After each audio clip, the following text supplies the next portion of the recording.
नमस्कार। तो कैसे हैं आप लोग? मैं आपका दोस्त और होस्ट आदित्य कुमार। आज बात करने वाले हैं उस चीज़ की जिसके बारे में अभी तक किसी भी वीडियो में किसी लोगों ने कोई भी चर्चा नहीं करी है।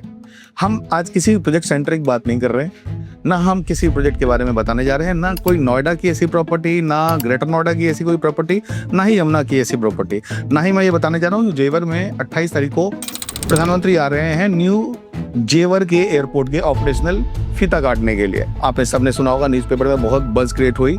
जो 28 तारीख से नोएडा का जेवर एयरपोर्ट फंक्शनल होने वाला है।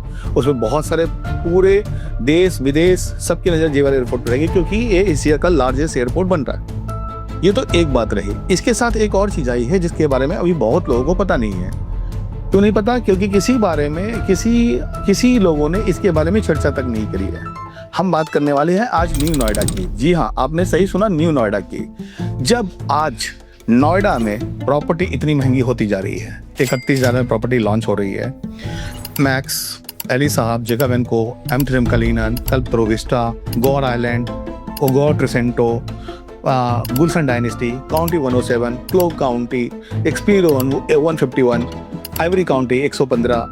इसके अलावा और भी बहुत सारी प्रॉपर्टी जो फिलहाल आई, अच्छी प्रॉपर्टी बिकी और साथ ही साथ मार्केट को बूस्ट किया। और आज के डेट में जो भी बिल्डर नए प्रोजेक्ट लेके आएगी, वो बिरला हो, वो एलान हो, वो अडानी हो, वो सब महंगी प्रॉपर्टी लेके आएगी। क्योंकि आज डिमांड और सप्लाई में लैंड का जो गैप है, उसको बिल्डर अथॉरिटी फुलफिल करने की कोशिश कर रही है। आज बिल्डर को महंगी जमीन अथॉरिटी से मिल रही है, तो महंगी प्रोजेक्ट लॉन्च हो रही है। कंस्ट्रक्शन कॉस्ट हुई हो, जमीन की कॉस्ट भी हो, लीज की जो पेमेंट है वो भी हो, तो सारी चीज़ महंगी होने के कारण नए नए प्रोजेक्ट महंगी आ रही है। और लोगों को आज की रिक्वायरमेंट जो साइजेस की है वो बड़ी साइजेस की है, जिसके चलते महंगी प्रॉपर्टीज नोएडा में आपको देखने को मिल रही है। सेम सिचुएशन नोएडा एक्सटेंशन में भी है। जो नोएडा एक्सटेंशन में कभी 8,000, 7,000, 6,000 की प्रॉपर्टी हुआ करती थी, वहाँ भी 16,000, 17,000 की प्रॉपर्टी लॉन्च कर रही है। जैसे कि शोभा ने किया, गोदरेज ने किया, एस ने किया, एस्टेक ने किया, और बहुत सारे बिल्डर्स जो अपने प्रोजेक्ट को सेक्टर 12 की तरफ लेके आ रहे हैं। इसके अलावा यमुना में भी आपने देखा, यमुना में बहुत सारे बिल्डर्स ने अपने प्रोजेक्ट को लॉन्च किए हैं। एल्डिको हो, एस हो, गौर हो, वहाँ भी तकरीबन स्टूडियो अपार्टमेंट भी आज 14,000, 15,000 के रेट में आ रही है। क्योंकि सबको पता है जो आने वाला समय यमुना का है और यमुना पे स्टूडियो अपार्टमेंट की क्या डिमांड होने वाली है। वही डिमांड जो आज महिपालपुर कैटर कर रहा है और एरो सिटी का कैटर कर रहा है आईजीआई एयरपोर्ट के साथ। वही कैटर स्टूडियो अपार्टमेंट या होटल 5 स्टार प्रॉपर्टीज आपको बहुत सारी देखने को मिलेंगी आने वाले समय में यमुना पे। ये तो रही नोएडा, ग्रेटर नोएडा और यमुना की बातें। अब बात करेंगे हम न्यू नोएडा की।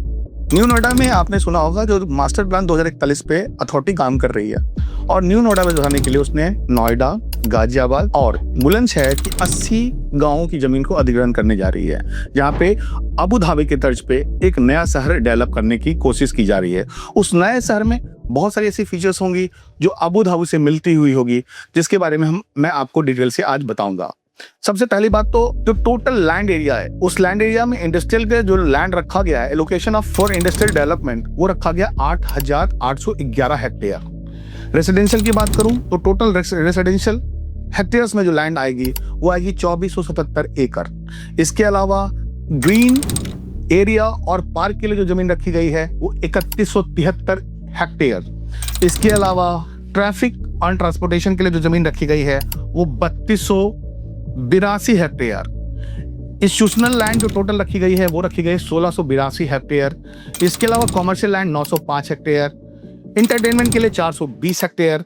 इसके अलावा यूटिलिटी के लिए 198 एकड़ और वाटर बॉडीज के लिए तकरीबन 150 हेक्टेयर जमीन एलोकेट की जा रही है। इसके अलावा जो सबसे बड़ी खासियत इसमें है, आज जो ग्राउंड वाटर की प्रॉब्लम आने वाले समय में बहुत शहरों को फील करना पड़ रहा है। जैसे कि आपने पीछे सुना होगा, चेन्नई में वाटर की प्रॉब्लम हो रही है, क्राइसिस हो रही है, वाटर प्रॉब्लम आ रही है। उसको दूर करने के लिए गवर्नमेंट ने इस पे भी काम करा है। DNGIR जिसकी हम बात करने वाले हैं, जिसे हम न्यू नोएडा के तर्ज पे भी नाम दे रहे हैं। जैसे नोएडा का एब्रिविएशन है new Okhla industrial development authority, वैसे भी इसका जो नाम आएगा वो फिलहाल है DNGIR। इसके अलावा सबसे बड़ी बात है, यहाँ पे 3.5 लाख माइग्रेंट्स, प्रवासी लोगों को बसाने की कोशिश की जाएगी रेसिडेंशियल डेवलपमेंट के तर्ज पे। और साथ ही साथ ग्राउंड लेवल को कवर करने के लिए, कैनाल बनाने के लिए जो गवर्नमेंट ने प्रोविजन रखा है पहले से ही, वो 91 हेक्टेयर लैंड, और वाटर को स्टोर करने के लिए तकरीबन 58 हेक्टेयर लैंड एलोकेशन की गई है, जो वाटर बॉडीज के तर्ज पे डेवलप की जाएगी। तो आने वाले समय में जो गवर्नमेंट का प्लान है नोएडा को लेकर के, आज जहाँ पे बहुत सारे लोग ऐसे भी हैं जो प्रॉपर्टीज प्लान कर रहे थे 7,000, 8,000, 9,000 में, उनके लिए क्या ऑप्शन है? उनके लिए आने वाला समय ऑप्शंस देगा न्यू नोएडा में। तो यदि आज भी, मैं फिर से कह रहा हूं, आज भी आपके पास आखिरी समय है। यदि आप नहीं चाहते न्यू नोएडा में जाना, आप चाहते हैं नोएडा में, ग्रेटर नोएडा में या यमुना पे प्रॉपर्टी लेना, तो भी आपके पास लास्ट ऑप्शन है, क्योंकि रेट इंक्रीज करता जाएगा और उस लेवल तक चला जाएगा जहां पे एक मिडिल क्लास फैमिली के लिए बड़ा मुश्किल हो जाएगा जो नोएडा में, ग्रेटर नोएडा में या यमुना में प्रॉपर्टी ले सके। तो उनके पास ऑप्शन तो मिलेगा, लेकिन वो ऑप्शन रहेगा न्यू नोएडा का। तो अब सोचना आपने है, जो आपने न्यू नोएडा जो डेवलप होगा अभी धाबू की तर्ज पे, जो गवर्नमेंट प्लान कर रही है मास्टर प्लान 2041 के हिसाब से, उसके तरफ जाना है, वेट करना है, या आज आपको अपने लिए प्रॉपर्टी नोएडा में बुक करना है या ग्रेटर नोएडा में बुक करना है या यमुना पे बुक करना है, ये कॉल, ये सोचना आपने है। कब, किस समय, किस तरीके से अपने पैसे को आपने इन्वेस्ट करना है, रियल स्टेट में या अपने लिए घर के लिए या इन्वेस्टमेंट अपॉर्चुनिटी के लिए, ये सब कुछ आपके ऊपर है। अब आपने डिसाइड करना है जो आपके लिए बेस्ट क्या है। ये सजेशन है। इसके रिगार्डिंग, न्यू नोएडा के रिगार्डिंग यदि आपने कुछ पूछना हो, कब आएगी, गवर्नमेंट का क्या प्लान है, जो हेक्टेयर्स मैंने बताए, उसके अलावा गवर्नमेंट और क्या प्लान कर रही है, तो आप हमारे दिए हुए नंबर्स पे कॉल कर सकते हैं, हमसे बात करके और भी जानकारी न्यू नोएडा के लिए ले सकते हैं। Thanks for watching equity plan YouTube channel में आपका दोस्त एंड होस्ट आदित्य कुमार।